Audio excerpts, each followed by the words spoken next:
साथियों, आप सभी का स्वागत है। आज हम रस, जो एक काव्य शास्त्र का महत्वपूर्ण बिंदु है, उसके कुछ प्रश्नों पर बात करने वाले हैं।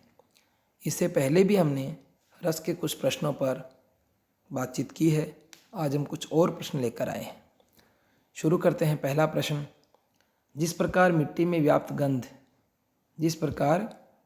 व्याप्त गंध जल के छींटे देने पर व्यक्त हो जाती है, उसी प्रकार सहृदय में वासना रूप में विद्यमान स्थायी भाव रस में परिणत हो जाता है। यह पंक्ति रस सूत्र के किस मत पर आधारित है? और इसके विकल्प हैं उत्पत्तिवाद, अनुमितिवाद, भुक्तिवाद और अभिव्यक्तिवाद। तो कि जिस प्रकार मिट्टी है और मिट्टी में गंध होती है, लेकिन अचानक बारिश आई या पानी के छींटे लगाए, किसी ने पानी के छींटे मारे और वो मिट्टी में से गंध निकल कर आने लग जाती है, हमें उसमें से सुगंध का अनुभव होता है। तो इसी बात का उदाहरण लेते हुए ये बताया गया कि जो स्थायी भाव है वो सहृदय की हृदय में होता है, और वो नाटक को देखने से या काव्य को पढ़ने से वो स्थायी भाव है वो रस में बदल जाता है। तो ये बात जो है वो रस सूत्र के किस व्याख्याकार ने बताई है और उनका मत क्या कहलाता है? तो इसका सही उत्तर है अभिव्यक्तिवाद। अभिव्यक्तिवाद, जिसके प्रवर्तक अभिनवगुप्त थे, उन्होंने कहा कि जो रस है वो सहृदय में होता है, बस वो अभिव्यक्त नहीं होता है। और जैसे ही वो नाटक देखता है, काव्य पढ़ता है, वो भाव जो है वो अभिव्यक्त हो जाता है और वो रस के रूप में बदल जाता है। इन्होंने मिट्टी और गंध वाला जो है ये उदाहरण के रूप में प्रस्तुत किया है। अगला प्रश्न देखेंगे। प्रश्न संख्या 2, रस सूत्र की सर्वाधिक प्रामाणिक व्याख्या किसने प्रस्तुत की? रस सूत्र की सर्वाधिक प्रामाणिक व्याख्या किसने प्रस्तुत की? विकल्प हैं भट्टलोलट, भट्टनायक, आचार्य शंकुक, अभिनवगुप्त। ये चारों ही विद्वान ऐसे हैं जिन्होंने रस सूत्र की व्याख्या प्रस्तुत की। रस सूत्र जो आचार्य भरत मुनि ने दिया, उसकी व्याख्या प्रस्तुत करी, लेकिन इनमें से सबसे प्रामाणिक व्याख्या प्रस्तुत करने वाले थे अभिनवगुप्त। अगला प्रश्न देखेंगे। प्रश्न संख्या 3, रस होता है लक्ष्य, वाच्य, लौकिक और व्यंग्य। रस होता है, कैसा होता है? लक्ष्य, वाच्य, लौकिक और व्यंग्य। तो इसका सही उत्तर हो जाएगा व्यंग्य। रस में कोई लक्ष्य नहीं होता है, वाच्य वो होता नहीं क्योंकि अभिधा को रस से नहीं जोड़ते हैं, और लौकिक नहीं होता क्योंकि वो लोक से परे है। तो व्यंग्य इसका सही उत्तर रहेगा क्योंकि व्यंजना शक्ति इस पर आधारित होती है। अगला प्रश्न देखेंगे। प्रश्न संख्या 4, साधारणीकरण के प्रसंग में पाठक का आश्रय के साथ तादात्म्य किस विद्वान ने माना है? साधारणीकरण के प्रसंग में पाठक का आश्रय के साथ तादात्म्य किस विद्वान ने माना है? विकल्प हैं अभिनवगुप्त, आचार्य विश्वनाथ, भट्टनायक और आचार्य शंकुक। तो साधारणीकरण के प्रसंग में पाठक का आश्रय के साथ तादात्म्य मानने वाले विद्वान थे आचार्य विश्वनाथ। इनका कहना था कि जो आश्रय होता है, जैसे राम और सीता का अभिनय चल रहा है, तो राम यहाँ क्या है? आश्रय है, और जो पाठक या जो दर्शक जो होता है वो क्या है? अपने आप को राम से जोड़ लेता है। इस प्रकार की बात है। पाठक का आश्रय के साथ तादात्म्य वो किसने माना है? आचार्य विश्वनाथ ने। अगला प्रश्न देखेंगे। प्रश्न संख्या 5, रस सूत्र की व्याख्या में किस विद्वान ने मधुमती भूमिका की कल्पना की है? रस सूत्र की व्याख्या में किस विद्वान ने मधुमती भूमिका की कल्पना की है? विकल्प हैं आचार्य रामचंद्र शुक्ल, नंद दुलारी वाजपेयी, बाबू श्याम सुंदर दास और हजारी प्रसाद द्विवेदी। तो मधुमती भूमिका की कल्पना करने वाले विद्वान थे बाबू श्याम सुंदर दास। देखो, मधुमती भूमिका में क्या होता है? जैसे एक मधुमक्खी होती है, वो बिना तर्क वितर्क के केवल अपना काम करती है, फूल का रस चूसती है, अपने छाते में लाकर उसको डाल देती है, फिर वापस जाती है, वापस यही काम करती है। वो पूरे दिन व्यस्त रहती है इस काम में, लेकिन वो कभी भी विचार नहीं करती है, कभी भी तर्क वितर्क नहीं करती है कि मैं ऐसा क्यों कर रही हूँ। तो मधुमती भूमिका की कल्पना भी आचार्य जो अपने बाबू श्याम सुंदर दास उन्होंने दी। उनका ये मानना था कि रस जो है उसकी उत्पत्ति तभी संभव है, रस तभी उत्पन्न हो सकता है, तभी व्यक्ति को रस की अनुभूति होगी जब वो मधुमती भूमिका में चला जाता है, यानी वो तर्क वितर्क से दूर हो जाता है, तभी रस की उत्पत्ति हो सकती है।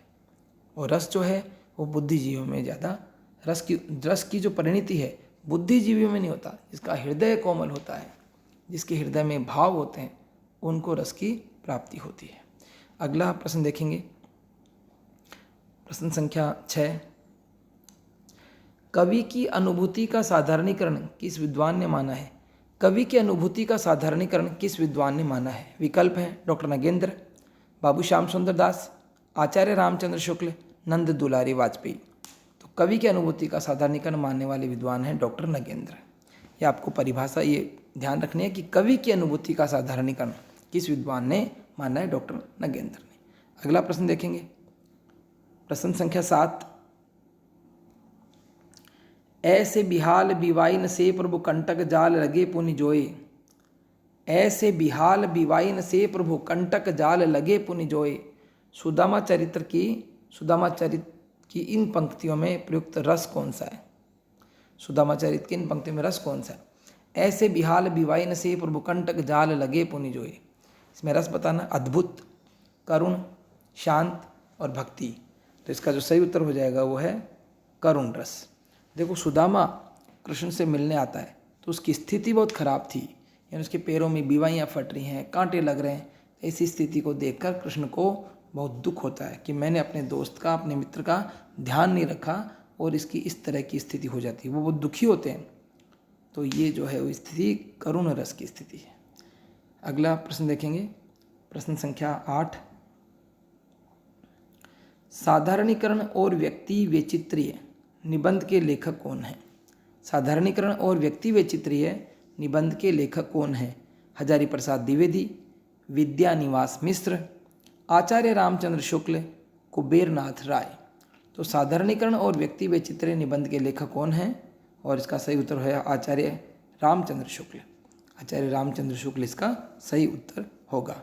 अगला प्रश्न देखते हैं, प्रश्न संख्या 9। रस निष्पत्ति में किसका मत भुक्तिवाद या भोगवाद कहलाता है? रस निष्पत्ति में किसका मत भुक्तिवाद या भोगवाद कहलाता है? और इसके विकल्प हैं भट्ट लोलट, भट्ट नायक, आचार्य शंकुक और अभिनव गुप्त। तो पहला जो है वो उत्पत्तिवाद, और वो बताया था भट्ट लोलट ने। दूसरा अनुमितिवाद आचार्य शंकुक ने। तीसरा भुक्तिवाद या भोगवाद जो बताया किसने? भट्ट नायक ने। और चौथा अभिव्यक्तिवाद अभिनव गुप्त ने। तो इसका जो सही उत्तर हो जाएगा वो है भट्ट नायक। देखो, भट्ट लोलट का उत्पत्तिवाद, आचार्य शंकुक का अनुमितिवाद और भट्ट नायक का भुक्तिवाद या भोगवाद और अभिनव गुप्त का अभिव्यक्तिवाद। इस प्रकार से में रस सूत्र के चारों व्याख्याकारों के मत का नाम हमें याद होना चाहिए। अगला प्रश्न देखेंगे, प्रश्न संख्या 10। किस विद्वान ने संचारी भावों को 4 भागों में सुखात्मक, दुखात्मक, उभयात्मक और उदासीन में विभक्त किया है? किस विद्वान ने संचारी भावों को 4 भागों में बांटा है? सुखात्मक, दुखात्मक, उभयात्मक और उदासीन। और वो विद्वान कौन है? विकल्प हैं आचार्य रामचंद्र शुक्ल, आचार्य हजारी प्रसाद द्विवेदी, डॉक्टर नगेंद्र और विश्वनाथ प्रसाद मिश्र। तो आपको इसका सही उत्तर बताना, और सही उत्तर है आचार्य रामचंद्र शुक्ल। आचार्य रामचंद्र शुक्ल ने संचारी भावों को 4 भागों में बांटा है। अगला प्रश्न देखेंगे, प्रश्न संख्या 11। निम्नलिखित में से कौन सा संचारी भाव और उसका अर्थ सुमेलित नहीं है? निम्नलिखित में से कौन सा संचारी भाव एवं उसका अर्थ सुमेलित नहीं है? विकल्प हैं ग्लानि शारीरिक शक्ति, त्रास आकस्मिक कारण से चौंकना, श्रम थकावट और आदि मानसिक रोग। तो इसका जो सही उत्तर है वो है ग्लानि शारीरिक शक्ति। ग्लानि का मतलब शारीरिक शक्ति नहीं होता है, ग्लानि का होता है शारीरिक अशक्ति, और इसमें शारीरिक शक्ति दिया हुआ है। इसका मतलब ये सही उत्तर नहीं है, सही अर्थ नहीं है, इसलिए आपका उत्तर होगा ये। और त्रास आकस्मिक कारण से चौंकने को कहते हैं, थकावट को श्रम कहते हैं और मानसिक रोग को आदि कहते हैं, और ये शारीरिक रोग होता है तो व्याधि कहते हैं। तो आपका जो सही उत्तर हो जाएगा इसमें ग्लानि शारीरिक शक्ति वाला, क्योंकि ग्लानि का मतलब शारीरिक अशक्ति होता है। अगला प्रश्न देखेंगे, प्रश्न संख्या 12। आलंबन धर्म का साधारणीकरण किस विद्वान ने माना है? आलंबन धर्म का साधारणीकरण किस विद्वान ने माना है? इसके विकल्प हैं आचार्य रामचंद्र शुक्ल, डॉक्टर नगेंद्र, हजारी प्रसाद द्विवेदी, बाबू श्याम सुंदर दास। तो इसका जो सही उत्तर होगा वो है आचार्य रामचंद्र शुक्ल। आलंबन धर्म का साधारणीकरण माना है। अगला प्रश्न देखेंगे, प्रश्न संख्या 13। जल की भरी भाल कनी जल की पुट सूख गए मधुरा धरवे। पंक्ति में कौन सा सात्विक भाव प्रकट हुआ है? जल की भरी भाल कनी जल की पुट सूख गए मधुरा धरवे। पंक्ति में कौन सा सात्विक भाव प्रकट हुआ है? विकल्प हैं स्वरभंग, स्वेद, अश्रु और रोमांच। तो इसका सही उत्तर हो जाएगा स्वेद। इसमें जो सीता होती है वो अपने जब वनवास के लिए निकलती है तो उसकी जो स्थिति है वो कैसी हो जाती है? उसके माथे पर पसीने की बूंदें आ जाती है। जल की भरी भाल कनी जल की, यानी माथे पर, बाल पर, माथे पर पसीने की बूंदें आ जाती हैं। तो इस स्वेद, इसका जो सात्विक भाव है वो आएगा यहाँ पर उत्तर। तो आपका जो उत्तर रहेगा यहाँ पर स्वेद। स्वेद का अर्थ क्या होता है? पसीना। तो ये आपका सही उत्तर रहेगा। और ये एक संचारी भाव, ये एक सात्विक भाव है। सात्विक भाव 8 प्रकार के होते हैं जिन पर हमारा किसी भी प्रकार का कोई नियंत्रण नहीं होता है।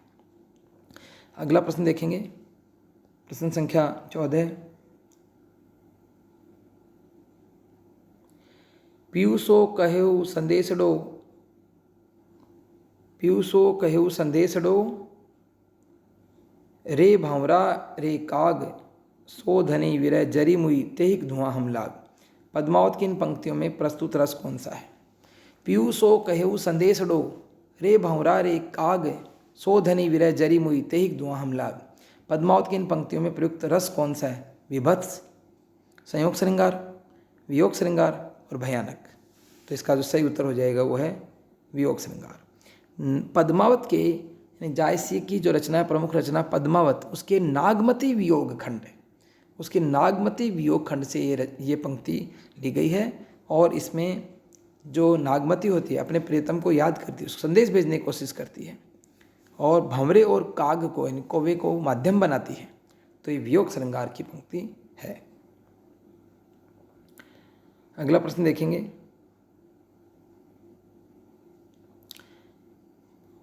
किस विद्वान ने कवि कल्पित समस्त व्यापार का साधारणीकरण माना है? किस विद्वान ने कवि कल्पित समस्त व्यापार का साधारणीकरण माना है? और विकल्प हैं डॉक्टर नगेंद्र, नंद दुलारी वाजपेयी, नामवर सिंह और हजारी प्रसाद द्विवेदी। तो किस विद्वान ने कवि कल्पित समस्त व्यापार का साधारणीकरण माना है? और इसका सही उत्तर है डॉक्टर नगेंद्र। ये याद रखना पड़ेगा कि कवि कल्पित समस्त व्यापार, इसका साधारणीकरण किसने माना है? तो इसका उत्तर जो है नंद दुलारे वाजपेयी। नंद दुलारे वाजपेयी इसका सही उत्तर होगा। कवि कल्पित समस्त व्यापार का साधारणीकरण माना है।